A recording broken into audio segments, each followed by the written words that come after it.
K15!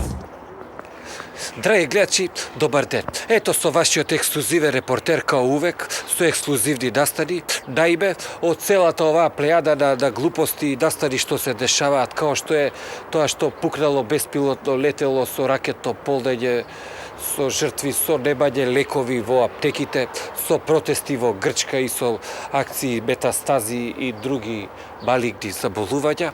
Ние сепак решивме да бидеме ексклузивни, наиме од нас први слушате дека овие 52 што загинава, што ги согазива со камионот, и ние сега еве тука пред полицијската станица ќе успееме да му земеме изјава на самиот починител што ги поништи тие 52 и ево видите, тој починителот тука седи, нема ни еден полицаец, он сам доброволно се пријавил, тоа е човекот, ево видите, он сам се пријави, нема ни еден од полиција, за тоа што они најавива пресконференции и они не знаат да апсат ако нема камери, а ние нашата камера беше сакривена, па сега да го питаме човекот. Добро, господине, како тоа да согазите 52 па уште со камион?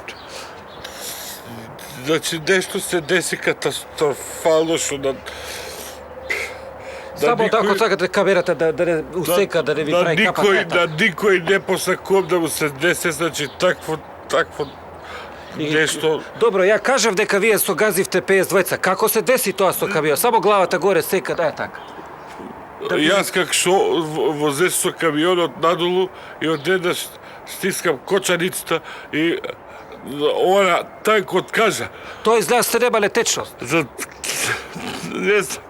Она откажа и јас врз десно да го избегнам, имаше пред мене автобус на автобуска станица, гледам на автобуската станица 50 луѓе чекат, автобус чекат 50 луѓе. Пак чекај, 52 загинале, како 50? Па не можевте да свртите на другата? Да сврти на друга страна, други двојца и право на нив да лета. Па одлично, боле да изберете двојца да убиете него 50. И јас сакам у истиот момент тоа ми текне како тргна да кајде и они претрчаат кивија 50 души Јапони и...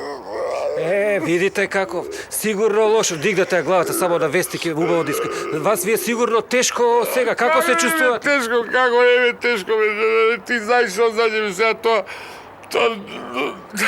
дојка од недата што говорат у кој затвор да одам што да правам, тоа цела роба се смрда у камионот. Ете, гледате, тоа се човечки судбини, човекот ќе лежи затвор, а си има работа и све тоа.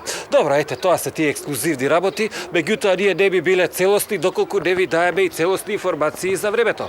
Па за тоа е тука мојата колешка за временска прогноза. Колешка, од кај ти е кошулата? Домашно производство, колега. Да, неа без спонзори, ние сами си произведуваме дома. Ве молам, кажете им на нашите како ќе биде времето, а јас ќе во друга пригода ќе наставам. Како што најавивме, временска прогноза. Та-на-на-на. Во Македонија се очекува времето да биде многу влажно оваа вечер. Во овој период, тука некаде кај Пелагонија, се очекува да има падежи од дожд, можност и град. Препорачуваме да си носите чадорче. Во Скопје, во овој дел, навечер и наутро се очекува да има многу сонце, а овде тука кај Струмица некаде се очекува да имаме голски струи. Ние ви препорачуваме да не пливате во голските струи, затоа што може да настане некаква катастрофа. Ние ви препорачуваме, ако сакате да играте или голф или пинг-понг.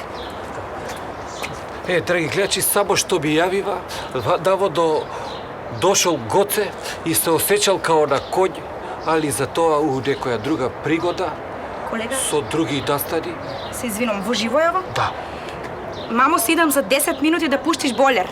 То, иди, ти туширај се, драги гледачи, со нови информации од кај коњите по Република Македонија. Пријатно. K15!